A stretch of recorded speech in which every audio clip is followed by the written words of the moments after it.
Hey guys, it's Kelsey. I'm back with another scrapbooking process video, and this is the final page for this month for me. So our prompt was to do a large circle. So I pulled this wall decor piece off the wall so I could trace it because it was the perfect size. I'm actually tracing this onto my last 12 by 12 of the companion kit collection that I was trying to also use up this month along with the main kit. And I really wanted to use this as my big circle element on the page. So I just traced that circular piece and now I'm cutting it out. I'm going to distress the edges of this with my Tim Holtz distress tool. That serves a couple purposes. If the circle isn't smooth, it helps camouflage that. But it also gives you a little bit more texture with having the distress edge. And I also wanted the circle to be like a smidgen smaller just so you could see the 12 by 12 all the way around it. So I'm distressing the edge just to shrink it a little bit farther as well. So I'm going to do that really quick. I'm planning on that green 12 by 12 being the background for this.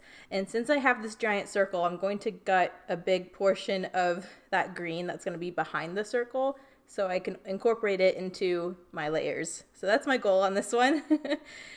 This page is documenting a double date that Marcus and I went on with one of his best friends and his fiance, and they are married now, so we're very happy for them, and I'll be scrapbooking that at some point when I get to it.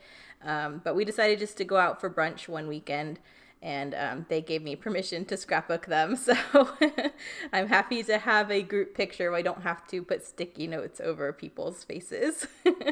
So this is the background. I felt like for a large circle, this is the best I could do for the prompt, is to just literally plop as big a circle as I could on the layout.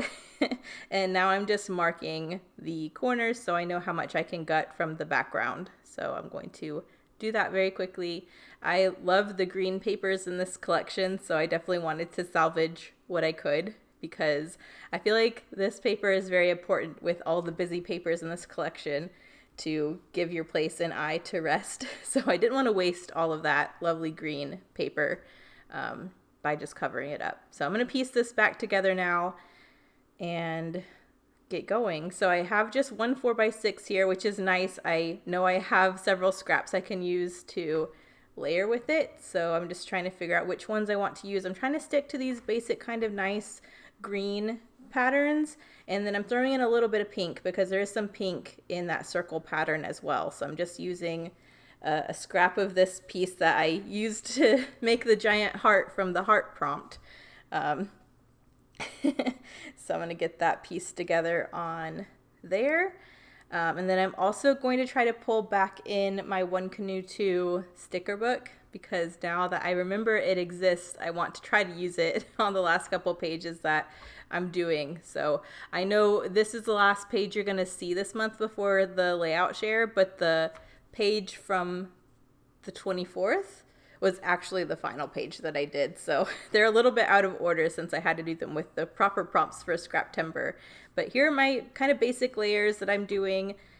Again, I'm not worried about gutting some of the papers because we're at the end of the month. But then some of the papers I still do just because I know I still have half of a paper pad.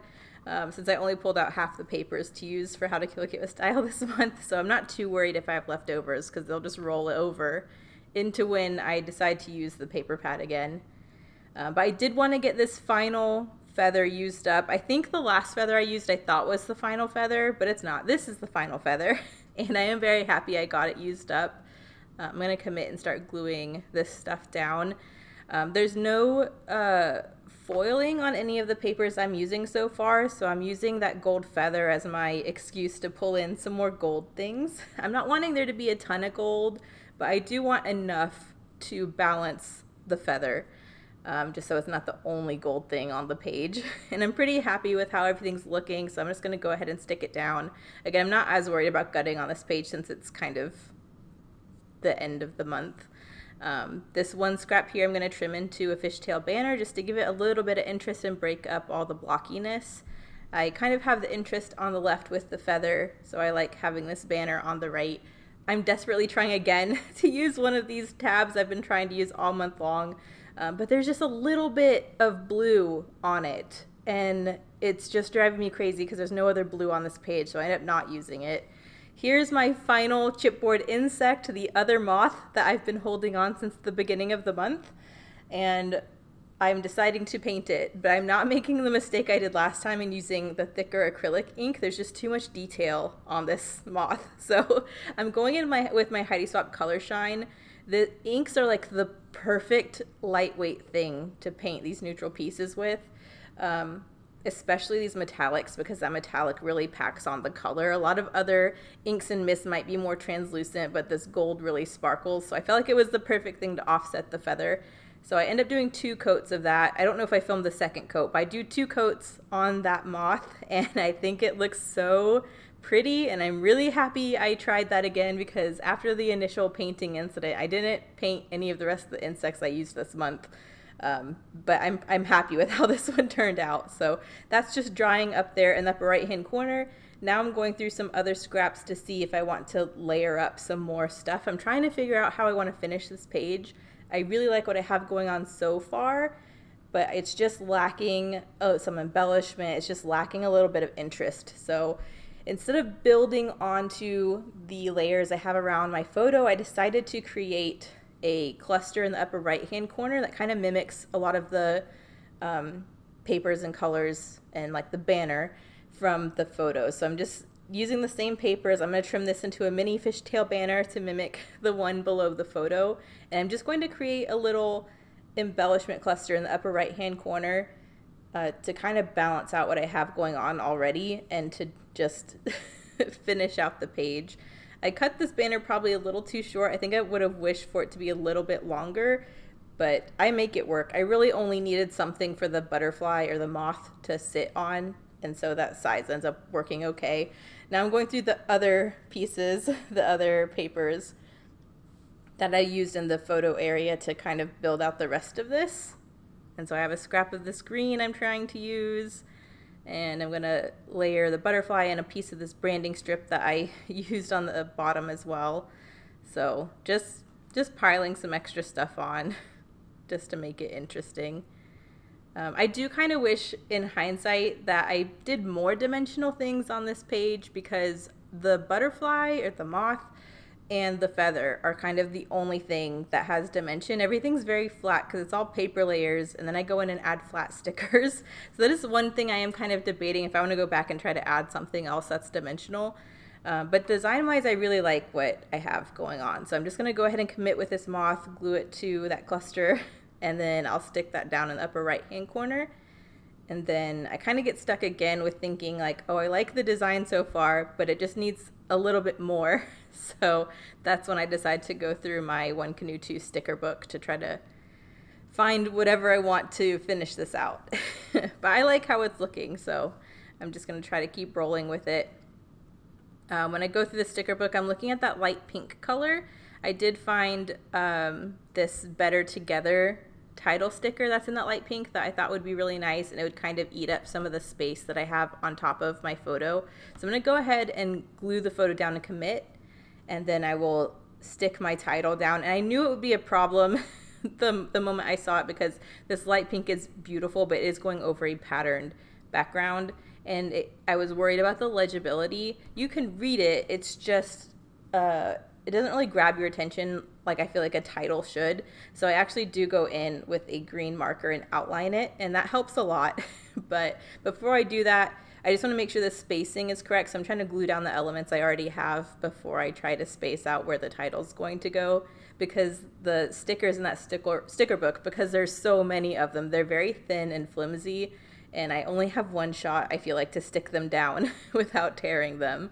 So I'm just going to get these pieces together, and then I'll try to go in with the Better Together. I really want it to sit just how it is in the sticker book. I really like the kind of whimsy like way the title lays. So I'm just trying to stick it together in the same way. So I'm just taking the stickers off one at a time and trying to line them up. But you can see already just from this one T what I meant about the legibility. So we're just going to go with it. Some of it's going to overlap the green, which I like. It kind of helps incorporate the title into the photo layers, which I think is sweet. I love the addition of the pink too.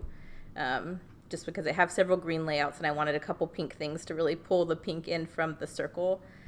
So it just takes me a minute to carefully peel all of these elements off for the title. But it turns out okay.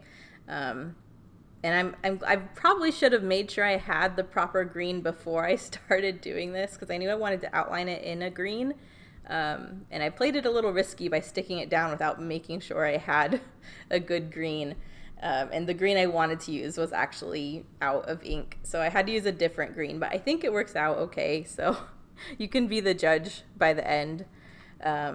But I'm just getting the top title piece off, and then we'll outline it. I don't make you watch the entire outlining process because it was kind of tedious. I was trying to be really careful that the pen didn't go, over the letters and make stray lines. So I think I did a pretty good job. But here's that last piece that I'm going to stick down, and then I'll go and find my pen. But I was proud of this one. I didn't have to think too hard because the large circle, I knew I was just going to do this kind of big circle piece. I'm interested to see what everybody else does who's playing along with Scrap Timber today, because I think there's a lot of really fun ways you could take this challenge. Maybe my approach was a little bit too on the nose, but I just felt like it worked the best for me. So here's the better part of the Better Together title, and this is where you can really see the legibility problems. In person, you can read it just fine, but it looks very busy going over that background. But before I do the outlining, I am just adding some more pink stickers just to make the title coincide and feel like it feels like a part of the page. I'm taking the same color pink stickers from that sticker book and just adding a couple plus signs on the diagonal in each of my kind of embellishment cluster areas. Just to beef it out a little bit, but I feel like it goes with the sentiment, like better together, more is better, that kind of thing, with there being multiple of us. I think the plus signs work that way as well. So I'm just trying to get those stuck down to fill in a little bit more space and add a little bit more interest. So that's basically my version of enamel dots on this page, or those little plus signs. And then I'm desperately going through the sticker book trying to find some other things I can layer up. But I don't really find anything that I feel like goes with this page. So this is the green I ended up going with. It ended up working out really well. It is the Always Artichoke green color from Stampin' Write. And I'll cut through this part in a minute, but I'm just carefully outlining all of the letters so that you can see them a lot better. And it makes such a huge, huge difference. I've even done this with thickers. If they are blending in too much, if you just take a marker or pen and outline it, it really does make a difference. You just have to be careful. But yeah, I'm going to get through this part and I'll come back when it's done. And ta-da! It's so much better. It still can be a little busy, but it's much better than before, and it looks a lot better in person. Hopefully you can see in the close-ups, but that's the title. And then I'm doing a little bit of journaling along the bottom, just saying that we met with Justin and Claire for brunch. And then this is where I'm looking at it, thinking we're just going to do some Heidi Swap color shine. It's going to be done. And I do like the way that gold kind of ties in the feather and the moth. But once I did that, I was like, it still looks too bare. It still needs something else. So I revisit the sticker book again, and I just decide to pull out a couple more things just to fill it out a little bit more. Which I'm happy I did. I'm glad I got the sticker book used up a little bit more. So I'm just pulling in a couple more stickers that were in the color scheme. I think they're just a couple of pink pieces. A couple banners. I like what it added. I don't know that I needed to add it up there, but I was determined if I was going to add another pattern that it was going to be in different areas so it didn't stand out. So that's why I added an extra one up there by the moth as well. And then this little tab here, just so there's 3 of that pattern around the page. And then I'm adding this green word sticker here, and then I'm adding another green sticker on the bottom area, just so that kind of looks like it makes sense as well. So I think I'm happy I went back and added that stuff, but that's, I think, is all I add. I don't know if I go in with anything else. I'm trying to find more, though. I just want to add more and more and more whenever I use the sticker book. But I think that's it. So the close-ups are here in a minute. Thank you guys so much for watching. Make sure you check out the Scraptember 2023 playlist. Everyone's playing along. I have it linked in the description. And I'll see you on the last day of the month for the layout share. Thank you guys so much for watching. I'll see you in the next one. Bye.